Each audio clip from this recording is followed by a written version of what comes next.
So let us now discuss about the classification of systems. So first classification was based on its domain, that is whether it is discrete time domain or continuous time domain. Okay. Now the system can be said to have memory depending upon its capability. A system can be with memory or without memory. System can be memoryless. So if output at any time depends only the input at that particular time, then the system is said to be memoryless system. Otherwise it will have a memory. So what I am saying कि किसी भी system में अगर output किसी भी instant पे t instant पे, जैसे कि t इंस्टेंट पे या किसी n इंस्टेंट पे, डिस्क्रीट टाइम डोमेन के लिए n और कंटिन्यूस टाइम डोमेन के लिए t, किसी भी सिस्टम जो होता है उसमें इनपुट xt है. अगर yt is only dependent upon xt then it will be a memoryless system. ठीक है. और जैसे कि सपोज ये सिस्टम है, ये हमने सिस्टम कहा था बैलेंस ऑफ nth मंथ. तो इस सिस्टम में क्या है कि output is depending upon balance at the previous instant. Previous output पे डिपेंड कर रहा है ना, कि पिछले साल का क्या बैलेंस था, पिछले महीने का क्या बैलेंस था. यानी कि this system should have memory, तभी तो वो उसे रिमेंबर कर सकता है कि पिछले महीने में क्या बैलेंस था. इसके अंदर एक सिस्टम होना चाहिए जो पिछली इनपुट्स को भी ध्यान में रखे. इस वजह से this system is a system with memory. Okay. क्योंकि इसको ध्यान रखना है अपने प्रीवियस सिस्टम को. या फिर सिस्टम ऐसे जैसे कि डिले सिस्टम है. डिले सिस्टम किसे कहते हैं? डिले सिस्टम मींस कि सपोज yn यानी कि output is defined as delayed version of input. Delayed version मतलब डिले हो गया, ये -1 ये डिले हो गया ना, इसको हम कहते हैं डिलेड सिस्टम. तो डिलेड सिस्टम में क्या होता है? डिलेड सिस्टम में क्या होता है कि output is dependent upon past value of input. Output is depending upon the past value of input.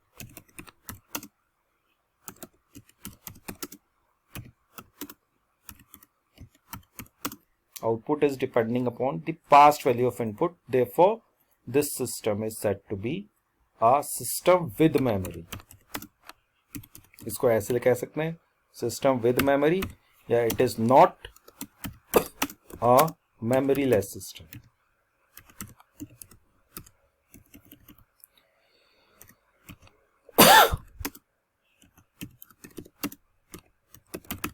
It is not a memoryless system. आप इस सिचुएशन को दो तरीके से बता सकते हैं. This is system with memory और this system is not a memoryless system. Memoryless system वो होते हैं जिसमें मेमोरी नहीं होती. तो वो सारे सिस्टम जिसमें कि output is depending upon previous input या पास्ट इनपुट, तो वो सिस्टम्स को हम मेमोरीलेस सिस्टम विद मेमोरी कहते हैं. क्योंकि उसके अंदर एक मैकेनिज्म होना चाहिए जो पिछली वैल्यूज को याद करके रखे. Getting my point? Second year ऐसा होगा एक्यूमुलेटर सिस्टम जो कि सारी वैल्यूज को ऐड कर रहा है. मेमोरीलेस सिस्टम ये जो है accumulator system adds all the values of inputs. So will it be memoryless system और नॉट मेमोरीलेस सिस्टम?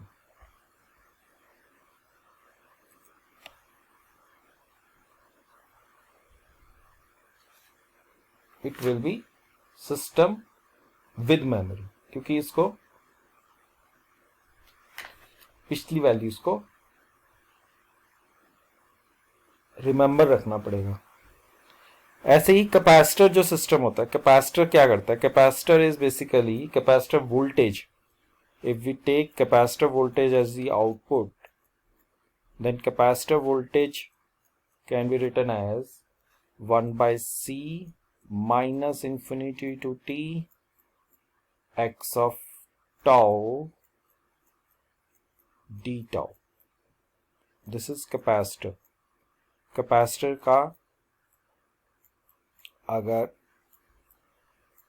करंट जो है वो xt है, xt is the current and yt is the voltage. मतलब हमने कोई सिस्टम डिफाइन किया जिसमें capacitor current is the input and capacitor voltage is the output, then we can express capacitor current as integral of minus infinity to t x tau d tau, और ये t है, c है, c 1 by c yt, यानी कि capacitor voltage yt is given by integration from minus infinity to t x tau d tau. सो इसमें भी आप देखेंगे कि कैपेसिटर वोल्टेज निकालने के लिए आपको सारा का सारा करंट जो t इंस्टेंट तक आया है, every current at every instant should be known to us in order to determine its value yt. तो कैपेसिटर की कोई भी वोल्टेज पता करने के लिए हमको उसका करंट का जानना जरूरी है कि उसमें कितना करंट आया from minus infinity to that instant of time. So therefore this system is a example of system with memory. ठीक है, capacitor is the system with memory, क्योंकि ये जो है पिछली करंट की वैल्यूज पे डिपेंड कर रहा है. Okay, so capacitor is the example of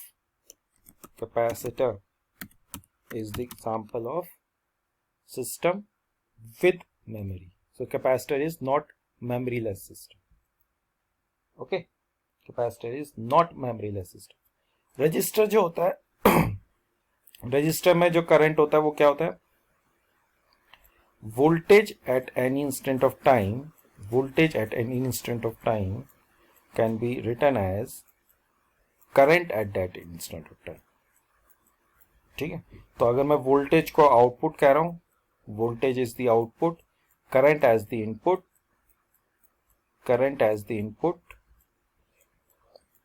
so I can express resistor as this equation. So this situation is a memoryless system or not memoryless system? Tell me. Resistor is example of memoryless system or not memoryless system? Resistor में क्या होता है? Vt is equal to It. Vt is R into It. ठीक है, तो ये system क्या है? मेमोरीलेस सिस्टम है कि नॉट मेमोरीलेस सिस्टम है? बताइए.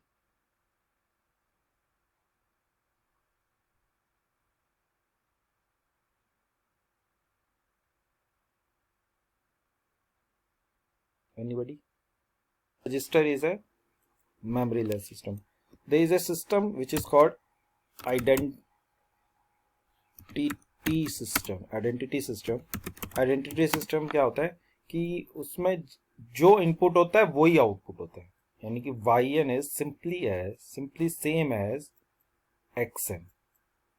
ये कुछ चेंज नहीं करता इनपुट में. आइडेंटिटी में मतलब उसकी जो xn की जो इनपुट की जो आइडेंटिटी है, it is retained. So it is called identity system. Output is same as input. तो ये क्या, किस चीज का एग्जांपल होगा? मेमोरीलेस सिस्टम का या नॉट मेमोरीलेस सिस्टम का?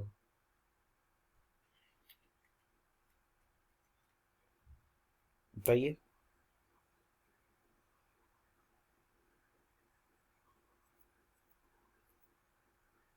आइडेंटिटी सिस्टम इज मेमोरीलेस और नॉट मेमोरीलेस?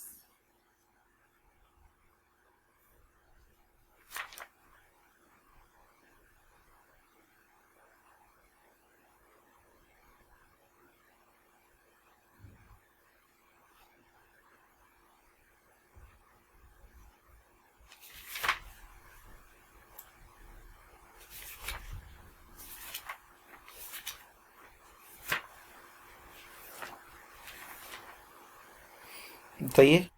कॉजल सिस्टम कौन से होते हैं? कॉजल सिस्टम वो सिस्टम होते हैं जो कि किसी भी इंस्टेंट ऑफ टाइम पे t equal to t naught पे, किसी भी इंस्टेंट ऑफ टाइम पे if their output is depending on input input xt for all t less than equal to t naught. That means that the output yt is only dependent upon inputs which came earlier than t naught, Such systems are called causal system. ऐसे system को हम causal system कहते हैं. Such systems are called causal system. Okay, so causal system कौन से होते हैं? If the output of a system at present time depend on present or past values of the input, not on its future values of input. इसका मतलब क्या हुआ कि वो सिस्टम जिनका आउटपुट केवल present value of the input यानी कि t equal to t naught या फिर पास्ट वैल्यू ऑफ इनपुट यानी कि t less than t naught, इसका मतलब क्या हुआ? जैसे सपोज ये टाइम एक्सिस है, time is going on, time means time is the independent variable which is going on, and we say this is the present instant. T equal to t naught is the present instant.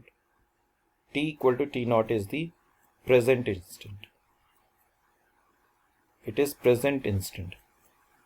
Okay, present instant है ये, और input इस time पे भी आएगा और आगे भी आएगा, बट जो आउटपुट है yt naught, if yt naught is only depending upon the input at this instant of time and all the inputs which have come earlier, यानी कि जो पास्ट में आए हैं इनपुट्स, ये पास्ट हो गया और ये फ्यूचर हो गया,